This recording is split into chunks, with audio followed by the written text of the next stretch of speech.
नमस्कार साथियों, स्वागत है। नमस्कार साथियों, स्वागत है आप सभी का अंकित इंस्पायर्स इंडिया पर। आज सुबह की मॉर्निंग में ही पटाखे चलने की खबर आ गई है। पटाखे मैं इसलिए कह रहा हूं क्योंकि ये केवल सिंबॉलिक टाइप से दिखाई दिए हैं। चलिए डिटेल में चर्चा करते हैं। इजराइल ने ईरान पर हमला कर दिया है। 25 दिन बाद सो कॉल्ड बदला ले लिया है। आपको यदि याद हो तो आज से 25 दिन पहले 1 अक्टूबर के दिन रात्रि में, और कहिए तो 2 अक्टूबर की सुबह, हमने इस पर सेशन किया था जब ईरान ने इजराइल पर हमला किया था। और हम लोग इस उम्मीद में बैठे थे आज होगा, कल होगा, हमला होगा, बदला होगा। ये न्यूज का इंतजार कर रहे थे, लेकिन करते करते करते करते डिले होता गया, डिले होता गया। नेतन्याहू की तरफ से डिले इसलिए हुआ क्योंकि इनका जो प्लान था वो लीक हो गया। उस लीक होने वाले डॉक्यूमेंट पर भी हमने सेशन किया कि इनका 15 और 16 के दिन टेंटेटिव हमला होना था, नहीं हुआ। तो 1 तारीख के बाद पूरी दुनिया इस इंतजार में थी कि हाँ भाई अब होगा, हाँ भाई अब होगा। होते होते होते होते खूब धमकी और बयानबाजी चलती रही। इजराइल कहता रहा तुम्हें इस कीमत चुकानी पड़ेगी, हम तुमसे बदला लेंगे। फाइनली वो खबर आ गई। इजराइल ने रिटेलिएटरी स्ट्राइक कर दी है ईरान के ऊपर। और इसका लेट होने के पीछे बड़ा कारण यह था कि 15 और 16 तारीख का इनका डॉक्यूमेंट लीक हो गया था। हेडलाइंस बनती हैं, Israel attacks Iran live, IDF conclude strike से फुलफिल्ड मिशन। और इजराइल ने इसे कह करके कह दिया कि मिशन कंप्लीट हुआ, हमने अपनी तरफ से अटैक कर दिया है। तो भैया मिशन कंप्लीट कैसे हुआ? हम लोग तो इंतजार में है कि अब इजराइल से अब ईरान करेगा, फिर तुम करोगे। तो मतलब यो फाइट वाला वो वाला महाभारत वाला सीन नहीं चलेगा क्या? तुमने तीर मारा, फिर उधर से तीर मारा, फिर दोनों के तीर आसमान में जुम जुम जुम जुम होने लगे। ऐसा कुछ नहीं होने वाला है क्या भाई? मतलब ये क्या वाली बात हुई? इजराइल ने अपनी तरफ से लिखा है कि Israeli defence forces concluded strike. Strike हमने खत्म, कंक्लूड ही कर दिए साहब, खत्म हो गया। फिर बोले इसके बाद, बोले हमने मिशन फुलफिल्ड कर दिया है। क्या हुआ? कुछ पाया उससे? कोई मरा उससे? कोई पटा उससे? कहीं जानमाल की क्षति हुई? हुआ क्या? बोले नहीं साहब, हम गोले चला के चले आए, हम गोले डाल के चले आए, हमने ये बिल्कुल वैसे ही दिखा दिया। तो यार ये चल क्या रहा है? मतलब दुनिया को बेवकूफ बना रहे हो क्या तुम दोनों मिलकर के? अब आप पूछेंगे सर आपको इस बात पे क्या दुख हो रहा है कि कोई कुछ नुकसान नहीं हुआ? दुख नहीं हो रहा है। ईरान ने इजराइल पर हमला किया, मार्केट पूरा तहस नहस हो गया। ईरान ने जब इजराइल पे किया था 180 मिसाइल चलाई, लेकिन एक भी जाके ठिकाने पे नहीं लगी, खुले ग्राउंड पे जाके गिरा दी। उधर वो खुश कि साहब हमने बदला ले लिया, इधर से इजराइल चलाया है इनके ऊपर। और कंक्लूजन क्या है? कंक्लूड कर दिया सर हमने तो चला दिया। बोले निकला क्या? बोले कोई जानमाल की हती नहीं है, हम तो बस बता के आए कि हम चला सकते हैं। पटाखे की तरह फूटने की तस्वीरें निकलने आने लग गई। उनने 1 अक्टूबर को किया, इन्होंने साहब उठा करके 26 अक्टूबर के दिन आज की रात, यानी कि 25 की रात कहिए, 2 बजे की बात है, या अर्ली मॉर्निंग कहिए तो 5 बजे तक ये सारी चीजें चली हैं। ये तस्वीरें निकलकर आ गई हैं। 3 घंटे में 20 ईरानी ठिकानों पर हमले हुए और उसमें एक मिसाइल की फैक्ट्री को और सैन्य ठिकाने को निशाना बनाया गया है। यहां है इजराइल, यहां है ईरान, और तेहरान जो इसकी राजधानी है उसके पास जाकर हमले प्लान किए गए। तेहरान के दक्षिण में और तेहरान के पश्चिम में हमले प्लान किए गए थे। तो मतलब इजराइल से यहां तक हमले हुए कैसे? तो पहला क्वेश्चन तो यही बनता है कि सर हुआ कैसे था? जैसे इन्होंने तो यहीं से मिसाइलें चलाई थी, इसके ऊपर से निकल कर गई थी। अभी क्या हुआ है? तो बोले अभी हुआ वही है जो 15 और 16 तारीख के डॉक्यूमेंट में लीक हुआ था। हमने एक सेशन नहीं किया था क्या आपके सामने, जिसमें बताया था कि ईरान पर हमले का अमेरिकी डॉक्यूमेंट लीक, जिसमें मैंने यह जानकारी बताई थी कि हमला होगा लेकिन वो इजराइल से ही होगा। मतलब इजराइल के ही एयरबेस से ही फाइटर जेट्स उड़कर जाएंगे ईरान पर हमला करने के लिए। मतलब अब इसके पीछे भी एक कॉन्स्पिरेसी मुझे लग रही है कि वो डेटा लीक हुआ नहीं था, जानबूझकर किया गया था, सो दैट ईरान भी अवेयर हो जाए कि ये बदला लेने आएगा तो कैसा वाला बदला लेने आएगा। मैं एक एक चीज का, इसका एक पार्ट 2 भी बताऊंगा। मतलब एक फ्रस्ट्रेटेड नागरिक के नाते बता रहा हूं कि माहौल बनाए मजा नहीं आए। बोले आप पूछेंगे आप युद्ध में ज्यादा रुचि क्यों ले रहे हैं? अगेन मैं कह रहा हूं, टाइम बहुत खराब कर दिया यार। कितने सेशन बनाने पड़ गए, अब हमला हो रहा है, अब हमला हो रहा है। हुआ कुछ नहीं है, सब लोग शांत बैठे हैं। और अब तो ऐसा लग रहा है कि मिलजुल करके कि भाई सुन, तेरे फील्ड पे मैं चलाऊंगा, मेरे फील्ड पर तू, दोनों मिलकर खुश रहेंगे, दुनिया को एकदम मजेदार तरीके से रखेंगे। अभी मैं इसके ऊपर आगे लेके चलता हूं। देखो इन्होंने 15-16 तारीख को हमला करना था। हमला करने के लिए बोला क्या था कि फाइटर जेट्स उड़ेंगे इजराइल से और ईरान पर जाएंगे। जब यह बात पता चल गई थी कि इजराइल से फाइटर जेट उड़ेंगे और हमला करने के लिए जाएंगे, तो टेक्निकली ये ईरान को तैयार कराने के लिए था। ईरान तैयार हो गया कि हां भाई हमारे ऊपर फाइटर जेट्स आएंगे, इजराइल से आएंगे। तो अब आप पूछेंगे कि क्या हुआ, जैसे इजराइल के ऊपर ईरान से हमला हुआ, वैसे ही क्या इजराइल से ईरान के ऊपर भी बैलिस्टिक मिसाइल चलाई गई? आंसर है जी नहीं। तो फिर क्या हुआ? तो भाई इजराइल से फाइटर जेट उड़े, बोले वाह, ये तो बिल्कुल वैसा ही हुआ जैसे 15-16 को पता था। यही तो हम कह रहे हैं कि 15-16 का जो डॉक्यूमेंट लीक हुआ है, उस डॉक्यूमेंट के अंदर जो जानकारी है, क्या वो जानबूझकर लीक कराई गई थी सो दैट ईरान को बताया जा सके कि तुम्हारे ऊपर फाइटर जेट गोले बरसाने आएंगे? अब आप पूछेंगे इस बात में आपको ऐसा क्यों लग रहा है कि उसको जानबूझ के बताया गया? ताकि ईरान भी प्रिपेयर रहे, ज्यादा नुकसान ना हो। ज्यादा नुकसान ना हो से क्या मतलब है? अरे ज्यादा नुकसान ना हो से मतलब यह है कि ईरान का रिटेलिएटरी एक्शन क्या होगा, इसके लिए ईरान प्रिपेयर रहे, तो उससे नुकसान कम से कम होगा। ईरान का नुकसान कम हुआ तो खाड़ी में शांति रहेगी। अगेन समझ लो, इस दुनिया में बाप बढ़ाना भैया सबसे बड़ा रुपया इन सबको चाहिए कि हमारी फारस की खाड़ी बचकर चले, इस खाड़ी में कहीं कोई नुकसान ना हो जाए, क्योंकि यहां अमेरिका ने खूब इन्वेस्टमेंट किया हुआ है, यहां बहुत पैसा वेस्टर्न कंट्रीज का फंसा हुआ है। ऐसे में अगर कुछ भी गड़बड़ हुआ मामला, तो यहां पर मामला बिगाड़ देगा ईरान। तो ईरान को तैयार किया गया। आज हमला हुआ है रात को, इससे पहले कल खेमनेई ने अपनी सेना को कहा है तैयार हो जाओ। ये तो बिल्कुल ऐसा लग रहा था कि ईरान को फोन करके भी बताया गया होगा कि आज रात को आ रहे हैं, तैयार रहिएगा। आप जान के आगे चलेंगे तो आश्चर्य करेंगे कि ईरान ने 10 तैयारियां की थी, 10 तरह के सिनेरियो तैयार किए थे। केस 1 हमारे ऊपर फाइटर जेट आता है, केस 2 हमारे ऊपर बैलिस्टिक मिसाइल आती है, केस 3 हमारे ऊपर फारस की खाड़ी से, हर कंडीशन में वो तैयार था कि आओ और हमला करो। तो भाई यहां पर हमले हुए, उसकी तस्वीरें आई। अब तस्वीरें देखो एक बार आप, यहां पर फाइटर जेट्स उड़कर गए, फाइटर जेट्स ने देखो ये जा रहे हैं और इन्होंने गोले गिराए। अब शायद आपको ये विजिबल हो रहे हो, बहुत सारे जो हमले की तस्वीरें हैं वो फर्जी तैर रही हैं, पुरानी तस्वीरें तैर रही हैं, उनको उठा उठा करके लोग आज की तस्वीरों से रिलेट कर रहे हैं। वास्तविकता में कुछ ही तस्वीरें हैं जो कि अभी ऑथेंटिकेट चैनल से आई हैं। युद्ध की तस्वीरें लाइव संवाददाताओं द्वारा नहीं दी जाती हैं, जनता अपलोड करती है, क्योंकि लाइव संवाददाता थोड़ी बैठा आज आएगा हम रिकॉर्ड करेंगे, तो वो आ गया। अब ऐसे में ये जो तस्वीरें आ रही हैं, ये जनता की रिकॉर्डेड तस्वीरें हैं, आपको इन्हीं से काम चलाना पड़ेगा। मोस्ट ऑथेंटिकेट इन्हीं को माना जा रहा है। लेकिन इससे ज्यादा ऑथेंटिकेट बात यह है कि इन तस्वीरों को हवा में ही खत्म कर दिया जा रहा है। जैसे इजराइल पर जब बम गोला गिरा था ईरान का, तब कहीं से आग उठने की तस्वीरें आई थी, ऐसे ही यहां से भी आग उठने की तस्वीरें आई हैं। वो उठने की तस्वीरें आई हैं इनके मिसाइल सेंटर से, कि जहां इन्होंने मिसाइल बनाकर रखी थी वहां से। तो दूसरी जो तस्वीर आई है मार्केट में जो सबसे ज्यादा तैर रही है, वो ये वाली तैर रही है, जिसमें आग उठ रही है कि साहब इन्होंने मिसाइल सिस्टम को टारगेट किया। तो वाइसग्रेड करके एक न्यूज चैनल है, उसने first picture of Israel air strike against Iran करके यही वाली तस्वीर पोस्ट की है। मैं अगेन आपको बता दूं, इसके अलावा कोई तस्वीर नहीं है मार्केट में। लोगों के द्वारा तस्वीरें डाली जा रही हैं कि देखो ऐसा हुआ वैसा हुआ, लेकिन कोई भी तस्वीर अभी इस समय मार्केट में नहीं है। तो इजराइल ने क्या कहा?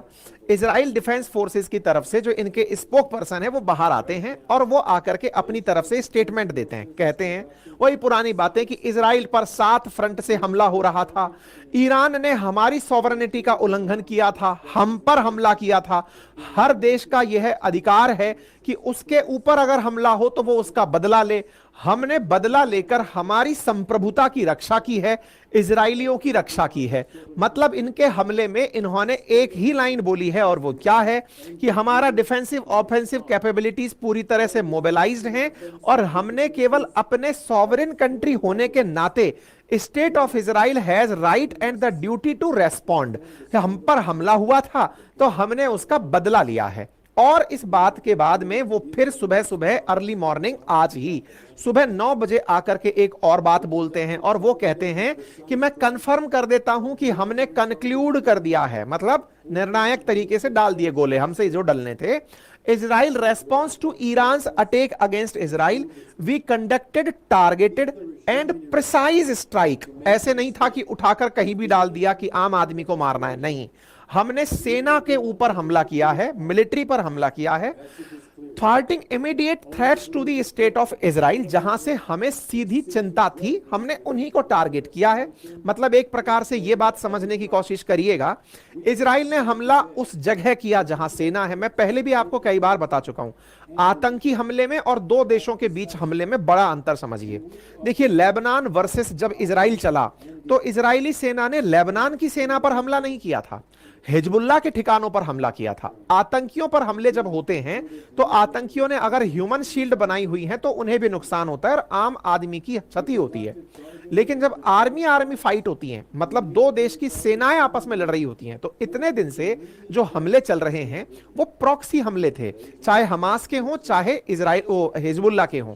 वहां पर ना तो हमास सेना है ना हिजबुल्लाह सेना है, यानी किसी भी देश ने उन्हें आधिकारिक सेना स्वीकार नहीं किया हुआ है।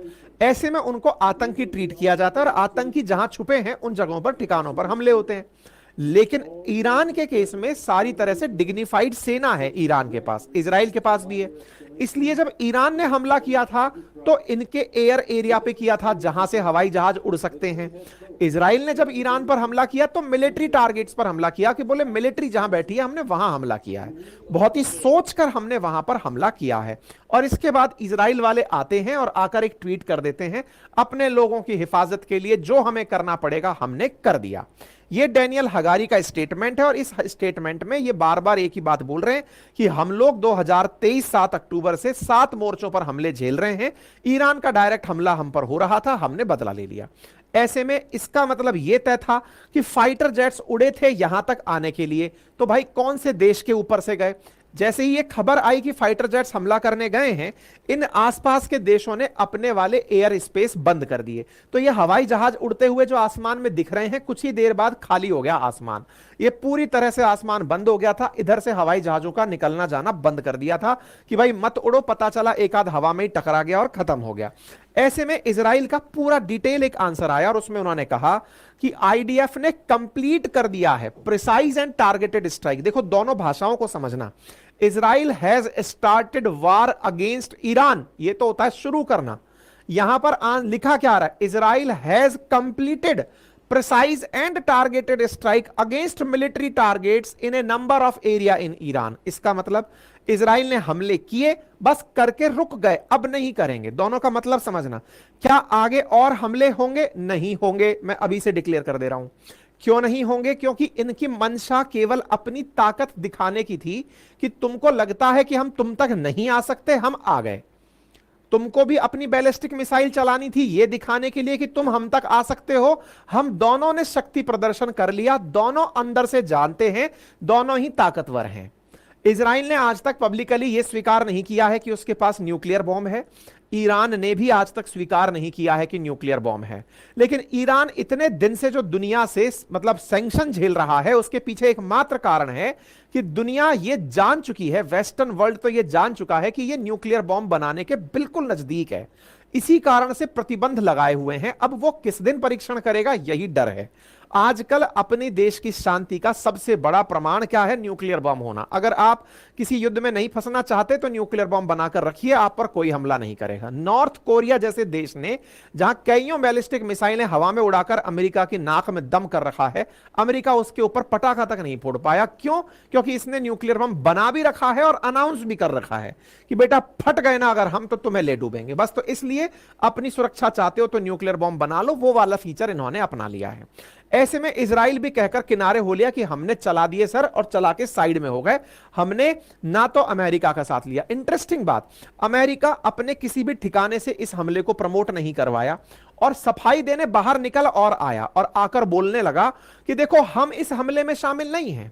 मतलब अमेरिका का डर भी यहां पर स्वाभाविक है कि उसने इतने सारे अपने ठिकाने कुवैत में बना रखे हैं, सऊदी के किनारे पर ये कतर है, बहरेन है, यूएई है, यहां पर अमेरिका ने अपने ठिकाने बनाए हुए हैं। आर्मी बैठी है, नेवी बैठी है, एयरफोर्स बैठी है।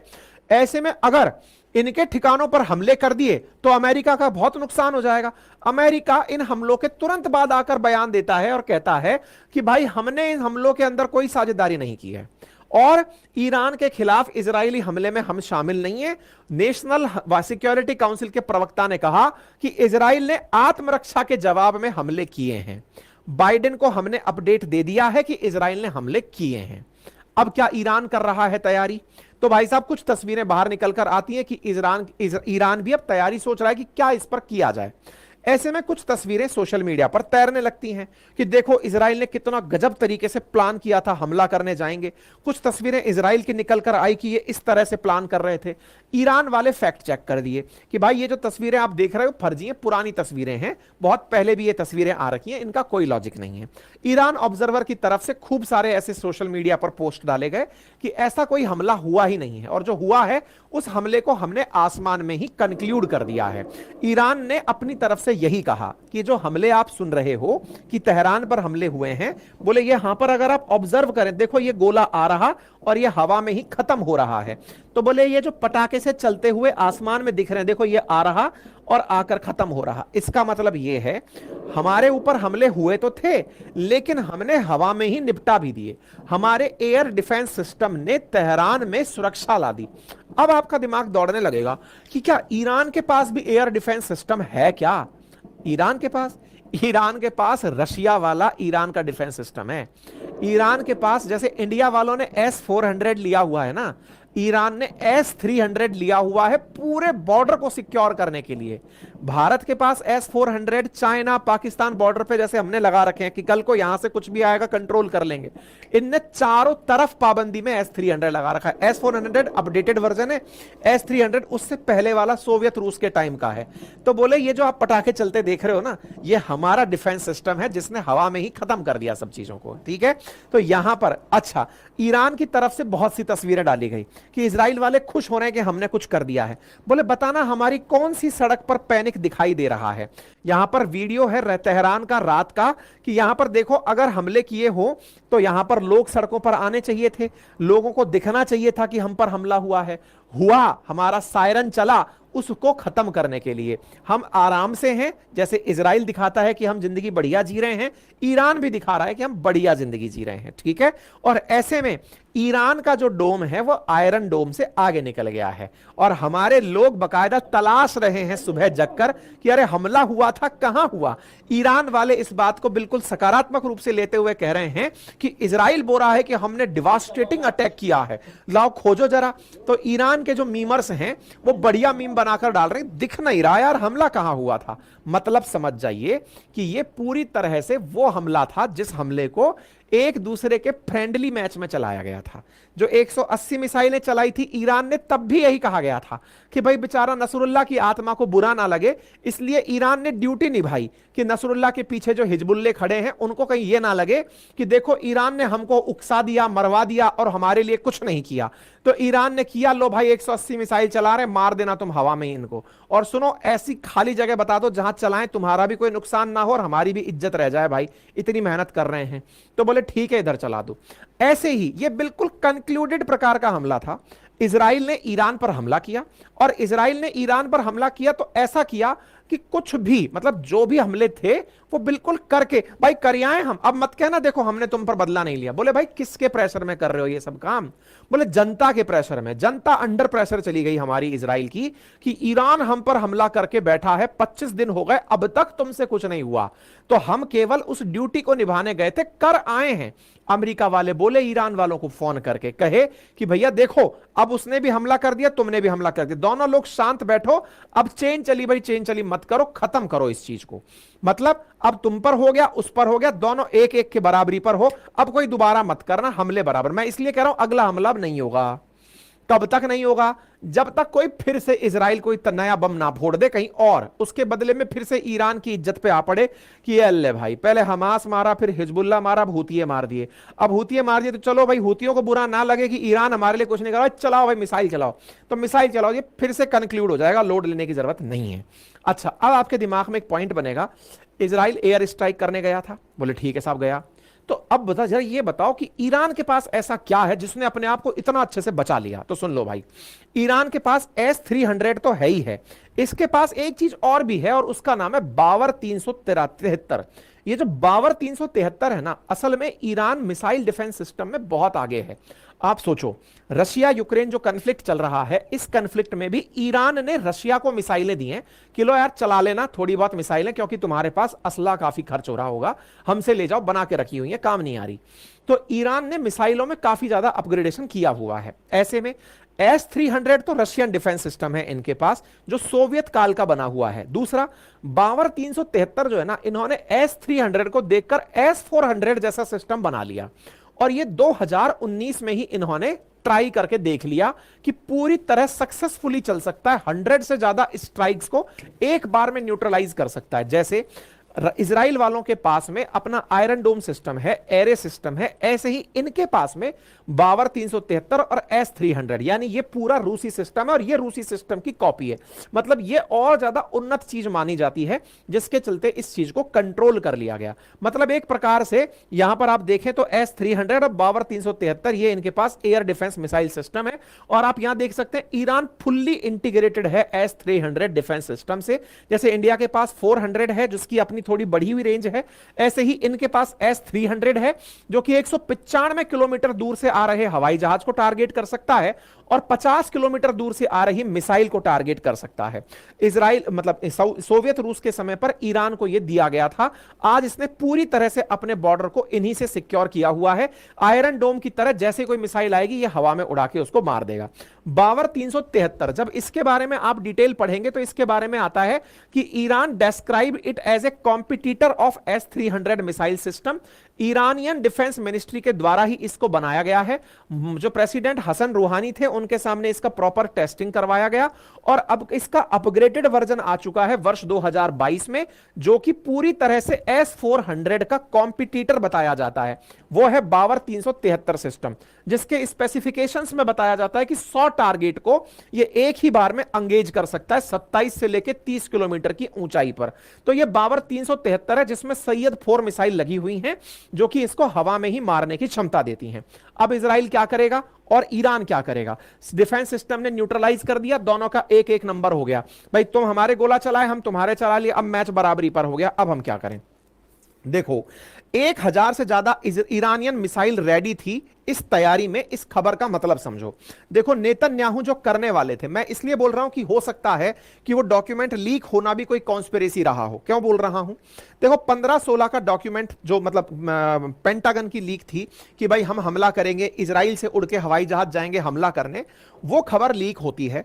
उसके लीक होने के बाद में एक समय मिलता है ईरान को प्रिपेयर होने का कि हां भाई हम पर हमला होगा, इजराइल हम पर हमले की तैयारी कर रहा है।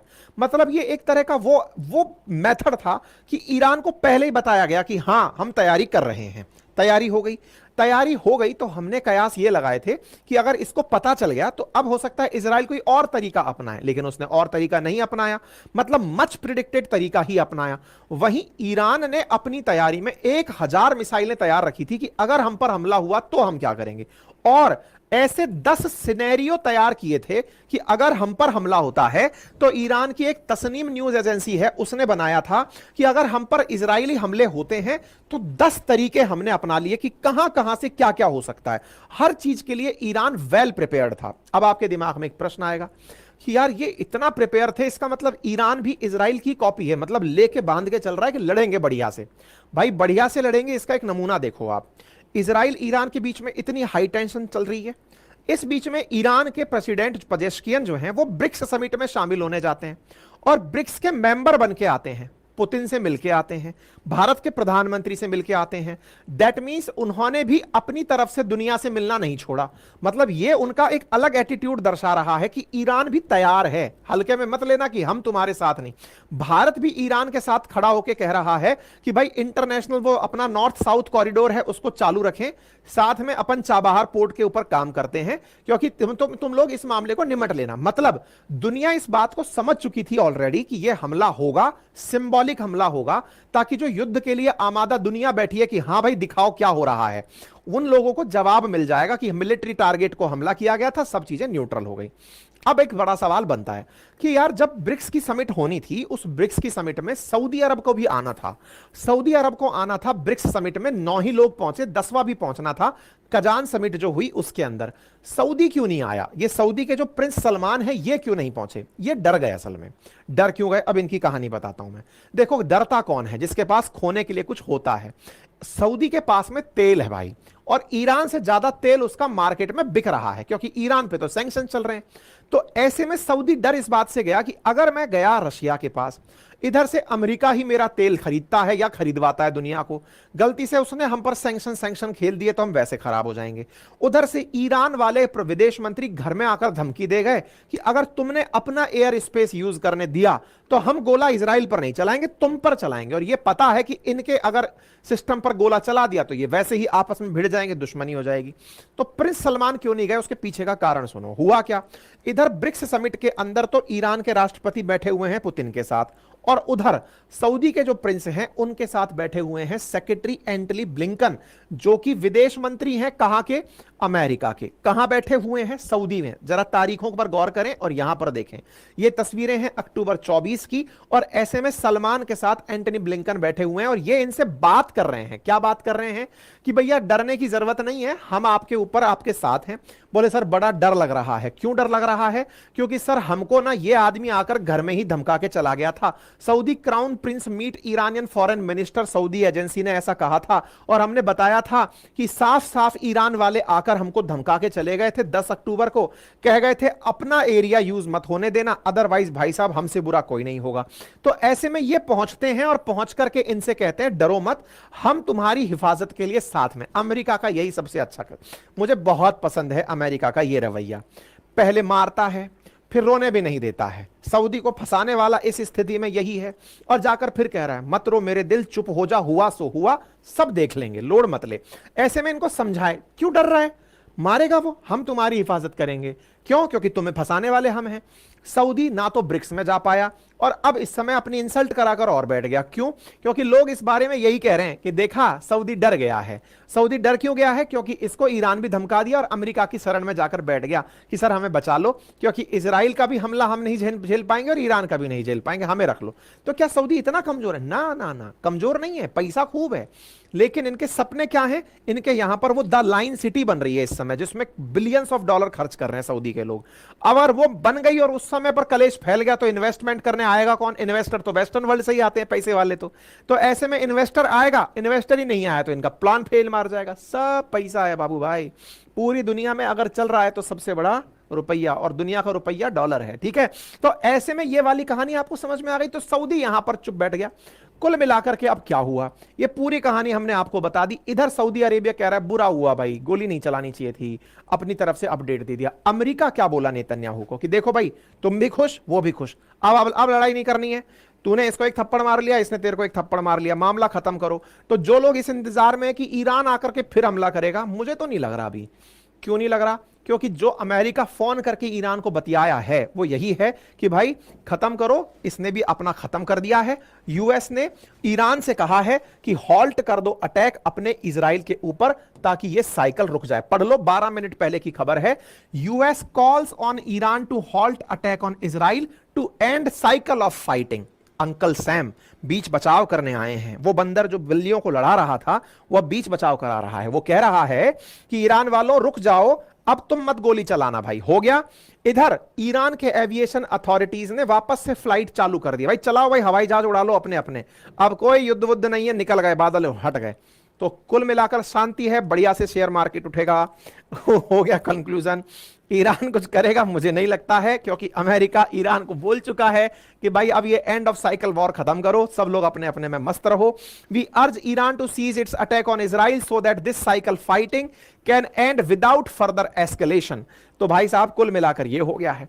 बाकी कोई अपडेट होगा तो आपको बता देंगे। तो मुझे तो ऐसा लग रहा है कि ये प्री प्लान्ड था। मैंने शुरू में आपसे क्या कहा था, वो जो डॉक्यूमेंट लीक हुए थे वो भी लगता है करे गए थे कि हाँ भाई ऐसे हवाई जहाज आएंगे, खेमनेई तैयार हो जाना। खेमनेई ने एक दिन पहले ही कहा 1000 मिसाइलें तैनात कर दो। खेमने ने एक दिन पहले ही सेना से कहा तैयार हो जाओ वॉर के लिए। अगली रात को हमले होते हैं, सब तैयार होते हैं। अमेरिका अगले दिन फोन उठा के कहता है, इधर विदेश मंत्री सऊदी में बैठे हुए हैं, पूरा ध्यान रख रहे हैं, हाँ भाई चल गया चल गया, बिल्कुल ठीक है, बिल्कुल सही जगह लगा है, कोई नुकसान नहीं हुआ है, कोई हताहत नहीं हुआ है। ईरान वाले भी खुश, इजराइल वाले भी खुश। ये ऐसा हो गया जैसे भारत का इस बार का लोकसभा चुनाव, बीजेपी भी खुश, कांग्रेस भी खुश और इलेक्शन कमीशन भी खुश। वैसा ही इस केस में हुआ है। ठीक है, बाकी आप क्या सोचते हैं अपनी राय कमेंट बॉक्स में जरूर बताएं। सब अपने अपने हथियार दिखाकर खुश हैं, बढ़िया से सब कुछ शांति रहेगी, लोड मत लीजिए। ठीक है, बाकी हां एक लोड आपको लेना है वो मैं आपको बता देता हूं। वो ये है कि आप एक तो ये वाला चैनल सब्सक्राइब कर लीजिए जिस पर आपने ये अपडेट प्राप्त किया। दूसरा, मैं आपके लिए एक वीडियो लिंक में कमेंट बॉक्स में पिन किया हूं। ये बहुत इंपॉर्टेंट है और विशेष रूप से आपके लिए होना हो, आपके परिवारजनों के लिए है। डिजिटल अरेस्ट पर मैंने एक वीडियो बनाया है। आपके घर के जो बुजुर्ग हैं, जिन्हें मोबाइल अभी चलाना शुरू किया है, जिन्होंने अभी मोबाइल के थ्रू वीडियो देखना, व्हाट्सएप वीडियो कॉल करना शुरू किया है, उन्हें प्लीज ये वीडियो जरूर दिखाइएगा। कैसे बुजुर्ग लोग फंस रहे हैं, कैसे डिजिटली उनके साथ फ्रॉड हो रहा है। इसका लिंक मैंने कमेंट बॉक्स में डाल दिया है। ये हमारा एक नया यूट्यूब चैनल है अंकित अवस्थी के नाम से, जिस पर मैंने आपसे कहा था कि वीडियो आ रहा है। वो वीडियो कल आ चुका है। आप सभी लोग उसे देखें, खुद भी अवेयर हों और अपनों को भी सूचित करें। और जल्दी ही मैं आपके सामने टॉक्सिसिटी जो है ना काम के अंदर, जो बॉस से परेशान लोग हैं, उनके लिए भी कुछ करने की सोच रहा हूं, उनके लिए भी उनकी बात भी उठाने का प्रयास कर रहा हूं इसी चैनल पर। तो जाकर आप इस चैनल को सब्सक्राइब कर लीजिए। तब तक के लिए इतना ही। बाकी पढ़ने लिखने वाले विद्यार्थियों के लिए हम